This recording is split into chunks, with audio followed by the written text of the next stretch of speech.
Los mayas no desaparecieron. ¿Sabías que la civilización maya sigue viva hoy en día? Aunque muchas de sus majestuosas ciudades en las tierras bajas del sur de Mesoamérica fueron abandonadas entre los siglos 8 y 9, esto no marcó el fin de los mayas. A diferencia de lo que muchos dicen, los mayas se relocalizaron, moviéndose hacia otras regiones del sur del territorio que hoy conocemos como México y Centroamérica.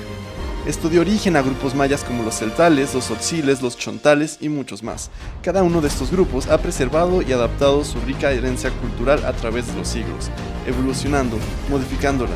En tiempos recientes, algunos integrantes de estos grupos formaron el Ejército Zapatista de Liberación Nacional, luchando por los derechos de los pueblos indígenas y la justicia social. A pesar de la violencia estructural y la discriminación que enfrentan, la cultura maya sigue viva y vibrante. Sus lenguas, tradiciones y conocimientos ancestrales continúan floreciendo. Los mayas no son una civilización perdida, siguen aquí. Las etapas históricas de los mayas en la antigüedad fue el periodo preclásico del 2000 a.C. al 250 después de Cristo, donde fueron las primeras aldeas basadas en agricultura, cultivo de maíz, frijol y calabaza. El desarrollo de estructuras ceremoniales y organización social, centros importantes Nakbe y El Mirador. El periodo clásico fue del año 250 al 900 después de Cristo, donde fue el apogeo de la civilización maya, ciudades o el estado como Tikal, Copán, Palenque y Calakmul. Avances en estructura jeroglífica, calendarios y astronomía. Construcción de templos, pirámides y observatorios astronómicos. Sociedad jerarquizada con reyes divinos, sacerdotes y guerreros.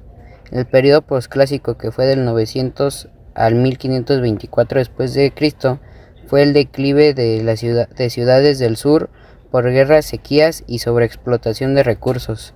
Nuevas ciudades en el norte se crearon como el Chichén Itzá, Uxmal y Mayapán. Influencias de los toltecas. Finaliza con la llegada de los españoles. Los aspectos destacados de la cultura maya. Uno de los aspectos fue la religión, que consistía en politeístas que adoraban a dioses del sol, la lluvia y el maíz. Práctica de sacrificios humanos y rituales religiosos. Astronomía y matemáticas. Sistema numérico vigesimal con la base de 20 y uso del cero. Creación de calendarios preciosos como el Hab, que era el calendario solar, y el Tzolk'in, que era el calendario de ritual. La escritura, que fue el sistema jeroglífico complejo para registrar eventos históricos y religiosos. Arquitectura, que fue la construcción de ciudades con templos, plazas y canchas de juegos de pelota. Un ejemplo de estos podría ser las pirámides del Chichén Itzá y el Tikal. El declive de los mayas fue a partir del siglo IX. Ciudades del sur fueron abandonadas por conflictos internos, sequías prolongadas, agotamientos de recursos. Algunas ciudades del norte sobrevivieron hasta la conquista española, que fue cuando tuvieron el gran declive todas estas ciudades del norte. El legado de los mayas, que fue a pesar de su declive, su cultura sigue viva en los descendientes mayas, quien aún conservan tradiciones, idiomas y conocimientos ancestrales. Ahora les vamos a hablar de los mayas que siguen vivos en la actualidad y sus costumbres. Los mayas en la actualidad. Los mayas no son una civilización perdida. Millones de sus descendientes viven en México, Guatemala, Belice, Honduras y El Salvador, manteniendo vivas sus tradiciones, idiomas y costumbres. ¿Dónde viven los mayas en la actualidad? En México, los estados con mayor población maya son Yucatán, Quintana Roo, Campeche, Chiapas y Tabasco. Y los grupos mayas más destacados en México son los yucatecos, los tzotziles, los celtales, entre otros. Guatemala, que es el lugar considerado con la mayor población maya, representando entre el 40 y el 50% de la población total. Sus grupos principales son el quiche, el cachiquel, el quechí, el mam, entre otros. En Belice, los grupos mayas principales son el mopan y el quechí. Y en Honduras y El Salvador, que son comunidades más pequeñas, destaca los choris. Aspectos culturales actuales. Las lenguas mayas. Existen más de 30 lenguas mayas vivas, como el maya yucateco, el quiche, el celtal, el tzotzil y el quechí. Muchas son lenguas oficiales en Guatemala y México.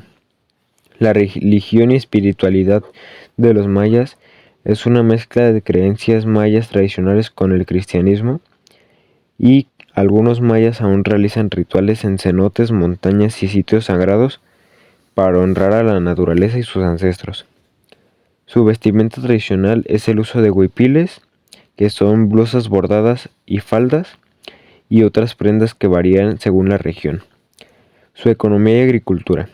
Se dedican a la agricultura cultivando maíz, frijol y café, productos esenciales desde hace muchos años. Artesanía y arte. Ellos crean textiles, cerámica, tallados en madera y joyería, con símbolos y tradiciones ancestrales. Los alimentos tradicionales de los mayas se basaban en productos agrícolas y animales. Algunos de los alimentos más comunes eran el maíz, el frijol, la calabaza, el pimiento, la yuca, la jícama, el chile, el tomate, el aguacate y el cilantro. Los mayas también cazaban animales como venados, jabalíes, armadillos, tapires, monos, cuyes, aves, tortugas e iguanas. En las zonas costeras también consumían mariscos como peces, langostas, camarones y caracolas. Algunos de los platillos más típicos de los mayas son la cochinita pibil, los papadzules, el relleno negro, la sopa de lima, el pokchuk, los panuchos, el queso relleno, la longaniza de Valladolid y los huevos motuleños. Datos curiosos de los mayas. Los mayas cultivaban chocolate y lo bebían en forma de bebida amarga, muy diferente del que conocemos hoy en día. El juego de pelota maya era un deporte que se jugaba con una pelota de caucho y la derrota se llegaba a pagar con la vida de los perdedores. Los mayas usaban enormes narigueras de jade, a menudo hacían sus narices que parecieran mucho más grandes de lo que eran. Los cenotes eran pozos de agua sagrados para los mayas, considerados como puertas al inframundo. También proporcionaban agua esencial y en algunos casos se usaban para sacrificios y ofrendas. Su calendario tenía un mes llamado Wayeb, que consistía en 5 días dedicados al reposo y la reflexión. Uno de esos cánones estéticos era logrado a través de la transformación craneal intencional, atando la cabeza de los bebés para lograr una forma alargada. Los mayas a menudo adornaban sus dientes con incrustaciones de piedras preciosas, lo que les daba una sonrisa muy extravagante y preciosa.